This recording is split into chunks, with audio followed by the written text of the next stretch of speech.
വിദ്യാർത്ഥിയുടെ കൈവിരൽ മുറിച്ചു മാറ്റി. കരുനാഗപ്പള്ളി താലൂക്ക് ആശുപത്രിയിലെ ഡ്യൂട്ടി ഡോക്ടറുടെ വീഴ്ചയാണ് അമർ വിനായക് എന്ന വിദ്യാർത്ഥിയുടെ മോതിരവിരൽ നഷ്ടമാക്കിയത്. 13 വയസ്സുള്ള അമർ വിനായകിന്റെ മോതിരം ഒരാണിയിൽ ഉടക്കിയതിനെ തുടർന്ന് വലത്തെ കൈയിലെ മോതിരവിരലിലെ തൊലിയും നഖവും ഉരിഞ്ഞുപോയി. പെട്ടെന്ന് തന്നെ അമറിനെ കരുനാഗപ്പള്ളി ഗവൺമെന്റ് താലൂക്ക് ആശുപത്രിയിൽ എത്തിച്ചു. ഡ്യൂട്ടിയിലുണ്ടായിരുന്ന ഡോക്ടർ മുറിവ് കണ്ട ശേഷം തൊലി പൂർവ്വസ്ഥിതിയിലാക്കി സ്റ്റിച്ചിട്ടു. ഗവൺമെന്റ് ആശുപത്രി കൊണ്ട് അപ്പൊ അവര് സ്റ്റിച്ച് ചെയ്തിട്ട് പറഞ്ഞ് കുഴപ്പമൊന്നുമില്ല എന്ന് പറഞ്ഞു. അപ്പൊ ഞങ്ങൾ അച്ഛൻ ചോദിച്ച് എവിടെയെങ്കിലും വേറെ കൊണ്ടുപോകണോ ചോദിച്ചു. അപ്പൊ പറഞ്ഞു വേണ്ടെന്ന് പറഞ്ഞു. എന്നിട്ട് ഇറങ്ങാൻ നേരത്ത് പറഞ്ഞ് ഡ്രസ് ചെയ്യാനും കൊണ്ടുവരണ്ട, ഓയിൽമെന്റ് ഒക്കെ തന്നിട്ട് പറഞ്ഞ് വീട്ടിൽ ഇരുന്ന് ഡ്രസ് ചെയ്താണ്. വീട്ടിലെത്തിയ അമറിന് 2ാം ദിവസം കഠിനമായ വേദന തുടങ്ങി. തുടർന്ന് കരുനാഗപ്പള്ളിയിലെ ഒരു സ്വകാര്യ ആശുപത്രിയിൽ കാണിച്ചപ്പോൾ സൂപ്പർ സ്പെഷ്യാലിറ്റി ഹോസ്പിറ്റലിൽ കൊണ്ടുപോകാൻ നിർദ്ദേശിച്ചു. അങ്ങനെ എറണാകുളത്തെ സൂപ്പർ സ്പെഷ്യാലിറ്റി ആശുപത്രിയിൽ എത്തിച്ചപ്പോഴാണ് കൈയിലെ ഞരമ്പ് മുറിഞ്ഞുപോയെന്നും വിരൽ മുറിച്ചു മാറ്റണമെന്നും പറഞ്ഞത്. അപകടം പറ്റി 24 മണിക്കൂറിനുള്ളിലായിരുന്നുവെങ്കിൽ സർജറി നടത്തി ശരിയാക്കാമായിരുന്നുവെന്നും ഡോക്ടർമാർ പറഞ്ഞു. പിന്നീട് അമറിന്റെ വലത്തെ കൈയിലെ മോതിരവിരൽ മുറിച്ചു മാറ്റി. കരുനാഗപ്പള്ളി ഗവൺമെന്റ് താലൂക്ക് ആശുപത്രിയിലെ ഡ്യൂട്ടി ഡോക്ടർ സ്വന്തം ജോലിയോട് അല്പമെങ്കിലും മാന്യത കാണിച്ചിരുന്നുവെങ്കിൽ ഈ കുട്ടിക്ക് ഒരു വിരൽ നഷ്ടപ്പെടുമായിരുന്നില്ല. ഷമി പ്രഭാകർ, മാതൃഭൂമി ന്യൂസ്, കൊല്ലം. ഡോക്ടറുടെ അനാസ്ഥ കാരണം വിരൽ നഷ്ടപ്പെട്ട അമർ വിനായകും അച്ഛൻ വേണുവും ചേരുന്നു അതിഥികളായി. മാതൃഭൂമി ന്യൂസിൽ എല്ലാവർക്കും സ്വാഗതം. അമർ വിനായക്, എങ്ങനെയായിരുന്നു സംഭവം? ഈ സംഭവത്തിൽ ഡോക്ടർ ഭാഗത്തു നിന്ന് എന്തൊക്കെ വീഴ്ചയാണ് വന്നത്?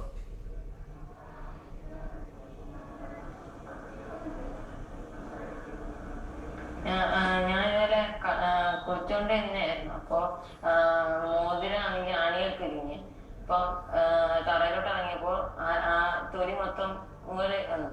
പിന്നെ ആശുപത്രിയിൽ കൊണ്ടുപോയപ്പോൾ ആ ഡോക്ടർ തുന്നി ചേർത്തിട്ട് പറഞ്ഞ് കുഴപ്പമൊന്നുമില്ല, വേറെ ഒന്നും ചെയ്യണ്ട എന്ന് പറഞ്ഞിട്ട്. അപ്പൊ ഞങ്ങളുടെ അച്ഛൻ ചോദിച്ചു വേറെ എവിടെയെങ്കിലും കൊണ്ടുപോകണം. അപ്പൊ ആ ഡോക്ടർ പറഞ്ഞ് വേണ്ടെന്ന് പറഞ്ഞ്. പിന്നെ ഡ്രസ് ചെയ്യാൻ വരണമെന്ന് പറഞ്ഞ്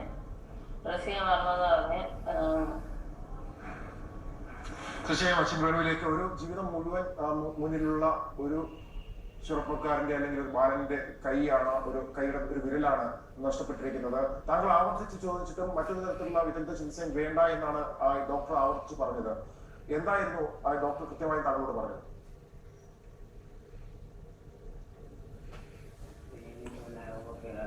അപകടം നടന്ന ഉടനെ ഞാൻ എൻ്റെ വീടിന് തൊട്ടടുത്തുള്ള കരുനാഗപ്പള്ളി താലൂക്ക് ഗവൺമെന്റ് ആശുപത്രിയിലാണ് കൊണ്ടുപോയത്. കാഷ്വാലിറ്റി കാണിച്ചു. അപ്പോൾ ഡോക്ടർ തൻസീർ ആയിരുന്നു ഡ്യൂട്ടിയിലുണ്ടായിരുന്നത്. പുള്ളി ഇത് സ്റ്റിച്ച് ഇട്ടതിന് ശേഷം 1.5 ദിവസങ്ങളിൽ 2 ദിവസം കഴിഞ്ഞിട്ട് വന്ന് പിന്നെ ഡ്രസ്സ് ചെയ്യും.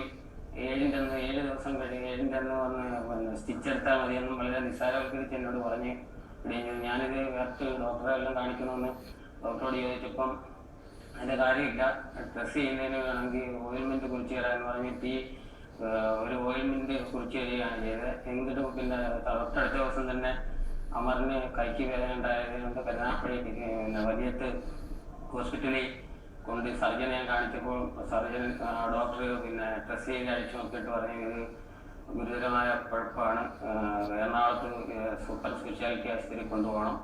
അങ്ങനെ എറണാകുളത്ത് ഹോസ്പിറ്റലിൽ കൊണ്ടുപോയപ്പം അവിടെ ഡോക്ടർ നോക്കിയിട്ട് പറഞ്ഞ് 24 മണിക്കൂർ കഴിഞ്ഞ് കൊണ്ട് ഇനിയൊന്നും ചെയ്യാൻ പറ്റത്തില്ല, ഇത് കട്ട് ചെയ്യാനേ മാർഗമുള്ളൂ. അങ്ങനെ ആ ഡോക്ടർ പറഞ്ഞനുസരിച്ച് സർജനെ കാണിച്ച് എൻ്റെ കുട്ടിയുടെ ഒരു വിരൽ മുറിച്ചു മാറ്റി.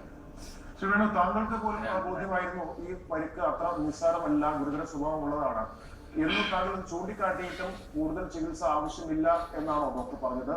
അങ്ങേയറ്റത്തെ ഗുരുതരമായ കൃത്യവിവരമല്ലേ ഡോക്ടറായി കാട്ടിയത്? തീർച്ചയായിട്ടും. ഞാൻ ഈ പിന്നെ കുട്ടിയെ ഹോസ്പിറ്റലിൽ കൊണ്ടുപോകുന്ന സമയത്ത് ഈ മോതിരം കിടക്കുന്ന ഭാഗം മുതൽ നഖം വരെയുള്ള അത്രയും ഭാഗം തൊലിയും മാംസവും സഹിതം